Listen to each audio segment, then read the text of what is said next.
আপনি যদি আপনার জীবনে কখনো একটা নির্দোষ মানুষকে দোষী বলেন, লোকটার আসলে কোনো দোষ নাই, কেউ একজন ফেসবুকে তার নামে একটা বদনাম উঠাই দিছে, আপনিও সেটা শেয়ার করে তার বদনামি করছেন, তাহলে এটা কি তার প্রতি সুবিচার হলো না অবিচার হলো? এই অবিচারটা আমাদের দ্বারা হয় কি হয় না? হয়। ঠিক একইভাবে আমাদের আশেপাশে অসংখ্যবার সকাল থেকে রাত পর্যন্ত আমরা দেখা যায় আমরা অবিচার করি, আমরা টেরও পাই না। আল্লাহ রাব্বুল আলামিন আমাদেরকে বারবার করে বলেছেন, ইমানদার কখনো অবিচারকারী হতে পারে না, ইমানদার কখনো ন্যায় ভ্রষ্ট কাজ করতে পারে না, ইমানদারকে ন্যায়সঙ্গত আচরণ করতে হয়, কখনো ন্যায় থেকে সে সরতে পারে না। আপনি দোকানদার মানুষ, আপনি মুদি দোকানদারি করেন, কাস্টমারকে দেশি মসুর ডাল দেওয়ার কথা বলে সাথে ইন্ডিয়ান মশারি মিশিয়ে দিলেন, এটা কি তার প্রতি সুবিচার করলেন না অবিচার করলেন? দাম নিলেন দেশি মশারির, দিলেন ইন্ডিয়ানটা মিশায়া। মশারি ইন্ডিয়ানটার দাম বেশি না দেশিটার দাম বেশি? যেটার দাম বেশি ওইটার টাকা নিলেন আর কম দামাটার সাথে মিশাই দিলেন। ন্যায় বিচার হলো না অবিচার হলো? তার যা হক সেটা দেয়া হয়েছে না নষ্ট করা হয়েছে? ভাইরা আমার, আপনি কাস্টমার, দোকানদার না। টাকা একটা ছিঁড়ে গেছে, টাকা ছিঁড়লে টাকার মান কমে না। বাংলাদেশ ব্যাংকের নিয়ম অনুযায়ী, দেশের প্রচলিত আইন অনুযায়ী কোনো টাকা ছিঁড়লে ওইটার মান কমে যায় না।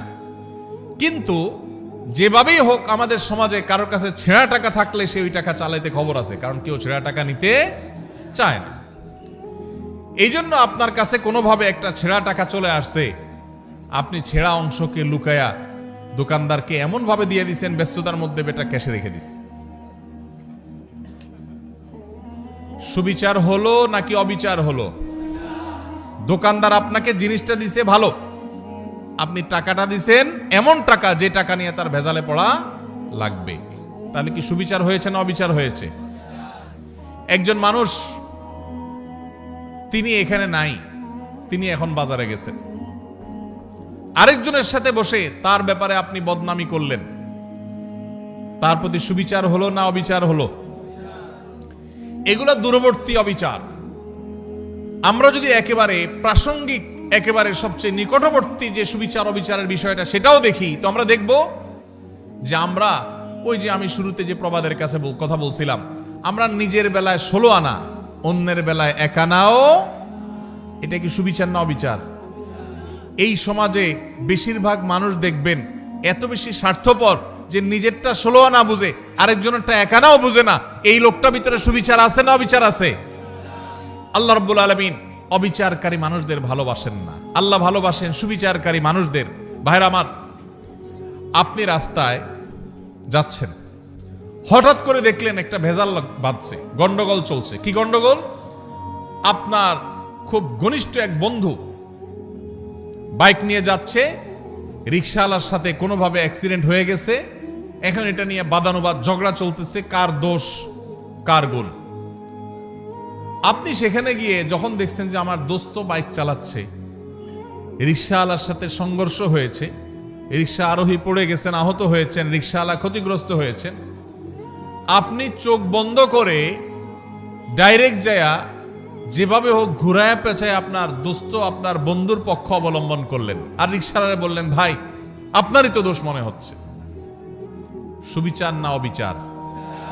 আপনি ভালো করে জানেন না, আপনি ওখানে ছিলেনও না, আপনার দোস্ত দেখে আপনি তার পক্ষ নিয়ে নিলেন, আরেকজনের বিপক্ষে চলে গেলেন। সুবিচার না অবিচার? আপনার এলাকার মানুষের সাথে আরেক এলাকার মানুষের গন্ডগোল লাগছে, আপনি যাই দেখলেন আরে আমার বাড়ির কাছের মানুষ, এবার যেহেতু আমার বাড়ির কাছের মানুষ, অতএব অন্ধের মতো তার সমর্থন করলাম, সে অন্যায়কারী হোক আর নির্দোষ হোক, সে যেটাই হোক না কেন, আমার এলাকার লোক বিধায় তার সমর্থন আমি করলাম। সুবিচার না অবিচার? কারণ তার পক্ষে যদি আপনি নেন আর যদি সে আসলে দোষী হয়, তাহলে আপনি দোষীর পক্ষ নিলেন, নির্দোষের বিরুদ্ধে গেলেন। সুবিচার হবে না অবিচার হবে? ইমানদার কখনো অবিচার করতে পারে ভাইরা আমার, এই কথাকে আল্লাহ রাব্বুল আলামিন কোরআনে কারীমে সূরা মুমতাহানার ৮ নম্বর আয়াতে বলেছেন।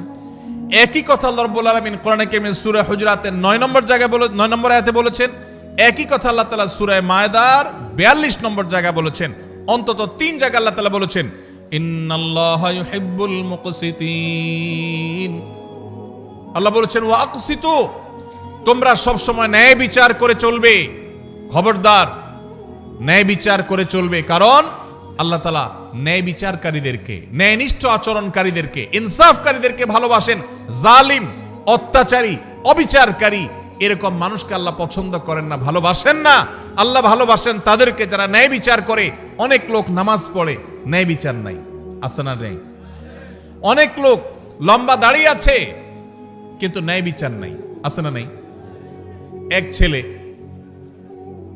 তার একটু বেশি টানে, আরেক ছেলের দেখতেও পারে না, দাড়ি কিন্তু লম্বা। ন্যায় বিচার না অবিচার? অবিচার। বিয়ে করেছে, শ্বশুরবাড়ির জন্য জান ফিদা, বাপমার খোঁজ খবরও নেয় না। ন্যায় বিচার না অবিচার? অবিচার। ইমানদার সব সময় কার কতটুকু হক, আমার বাবা তার হক এতটুকু আমি দিয়ে দিব, এতে যদি আমার শ্বশুরবাড়ি না খুশি হয় হোক।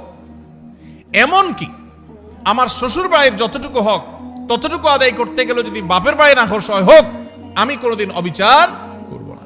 যার যা পাওনা সেটা আমি পাই পাই করে বুঝিয়ে দিব, এর নাম সুবিচার। ইমানদার সবসময় সুবিচারকারী হবে।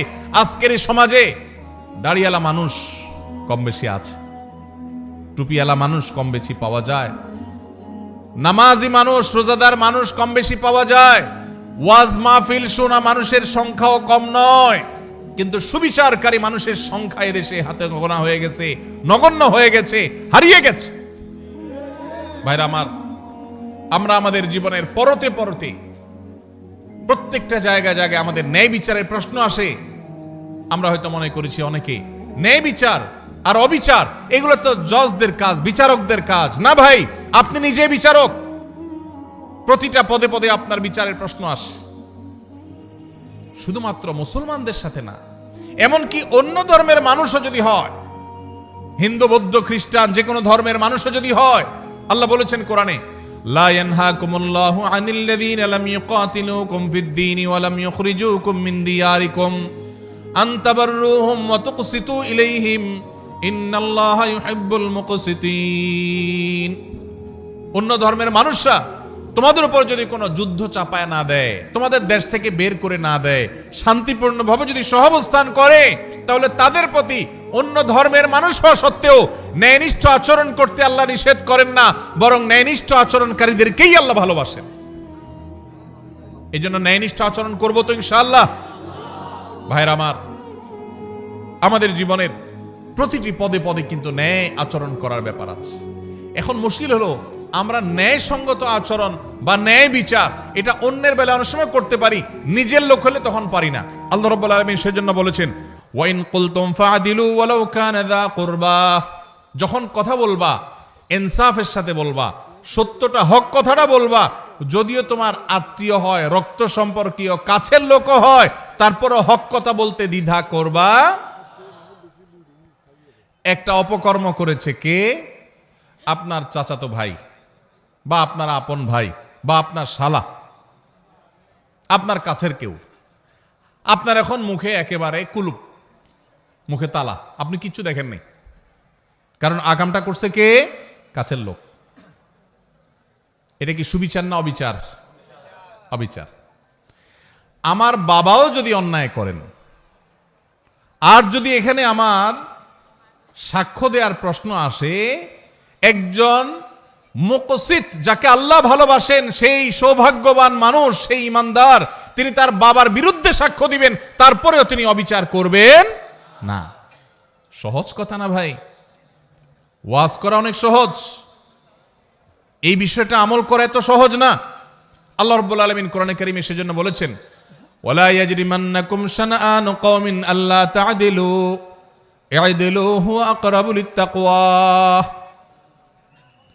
তোমার সাথে কারোর শত্রুতা আছে, কারোর শত্রুতা আছে, যেহেতু শত্রুতা আছে, সেই জন্য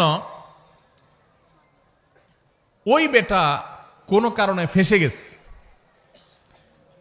তুমি জানো যে লোকটার আসলে দোষ নাই, কিন্তু যেহেতু শত্রু, অতএব এই চান্সে সে যেহেতু ফেঁসে গেছে, পারলে ধরে আরো তার ডুবাই দাও।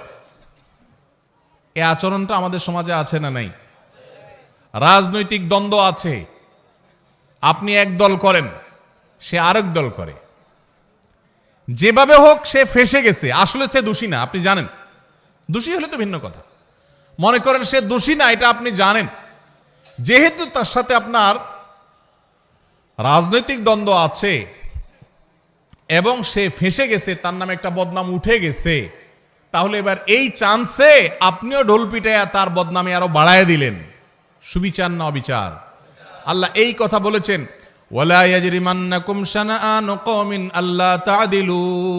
খবরদার, কারোর সাথে তোমার শত্রুতা থাকতে পারে, ভিন্ন মত থাকতে পারে, ভিন্ন চিন্তা থাকতে পারে, মতবিরোধ থাকতে পারে, মতপার্থক্য থাকতে পারে, তোমার সাথে যত শত শত্রুতা থাকুক না কেন, শত্রুতার কারণে তার প্রতি জুলুম যেন না হয়। হক কথা শত্রুর পক্ষেও যদি যায়, সেটা বলতে তোমার দ্বিধা করা যাবে না। আর যদি হক কথা বলতে গিয়ে নিজের কাছের লোক বেজার হয়, সেটা বলতেও দ্বিধা করা যাবে না। কোনো অবস্থাতে অবিচার করা যাবে। আল্লাহ রাব্বুল আলামিন সে মানুষদেরকে ভালোবাসেন যারা অবিচার করে না। ভাইরা আমার, এই ব্যাধিটা আমাদের সমাজে সবচেয়ে প্রকট আকার ধারণ করেছে। শহরে গ্রামে সর্বত্র আপনি দেখবেন যে মানুষটার সবই ভালো, কিন্তু তার বিবেক বিবেচনা অনুযায়ী সে কাজ করে না। তার চোখের সামনে একটা অঘটন ঘটেছে, সে দেখেছে, কিন্তু সে না দেখার ভান করে আছে। শুধুমাত্র পক্ষের লোক যদি হয় তো উল্টাপাল্টা হইলে ওইটাকে লেপস্যাপ দিয়ে, ওইটাকে জোড়াতালে দিয়ে ভালো করার চেষ্টা। আর যদি বিরুদ্ধের লোক হয় তাহলে ভালো জিনিসটাকেও খোঁচায় খোঁচায় খারাপ করার চেষ্টা। আছে না নাই? এগুলো করে আপনি রাজনীতি করতে পারেন, এগুলো করে আপনি ব্যক্তি স্বার্থ উদ্ধার করতে পারেন। মনে রাখবেন, কিয়ামতের ময়দানে আল্লাহর আযাবকে আপনি এড়াতে পারবেন। এই জন্য যদি মুসলমান হতে হয়, যদি মুকসিত হতে হয়, যদি আল্লাহর প্রিয় বান্দা হতে হয়, তাহলে অবিচার ছাড়তে হবে, ন্যায় বিচার আনতে হবে নিজের জীবনে, নিজের চিন্তায়, নিজের আচরণে, নিজের কথায়, নিজের কাজে। আমার কথা দিয়ে কারোর প্রতি যেন অবিচার না হয়। চেষ্টা করবো তো ইনশাআল্লাহ, আমাদের মুখ দিয়ে, আমাদের জবান দিয়ে কারোর প্রতি কোনো অবিচার যেন না হয়, কোনো অবস্থাতেই না। আল্লাহ আমাকে, আপনাকে, আমাদের সবাইকে এই আমলটি করার মধ্য দিয়েও আল্লাহর প্রিয় বান্দা, যাদেরকে স্বয়ং আল্লাহ ভালোবাসেন। যত সহজে বলে ফেলছি, বিষয়টা তো সহজ না। আরে ভাই, আল্লাহকে ভালোবাসাটাই তো অনেক বড় ব্যাপার, গৌরবের ব্যাপার যে আপনি আল্লাহকে ভালোবাসেন। রাষ্ট্রের সর্বোচ্চ চেয়ারে মানুষ, তার সাথে আপনার সম্পর্ক আছে, আসা যাওয়া আছে, এইটুকুই তো আপনার গৌরবের জন্য যথেষ্ট। আর সেখানে সেই লোক নিজে আপনাকে ভালোবাসেন, এটা যদি তিনি জানায় দেন যে আমি কক্সবাজার জেলার উখিয়ার অমুক গ্রামের অমুককে আমি ভালোবাসি, পছন্দ করে, সে আমার বন্ধু, বেস্ট ফ্রেন্ড, এটা যদি রাষ্ট্রের সর্বোচ্চ ব্যক্তি বলে, পাবলিকলি ডিক্লেয়ার করে, আপনার গর্বের কোনো শেষ থাকবে?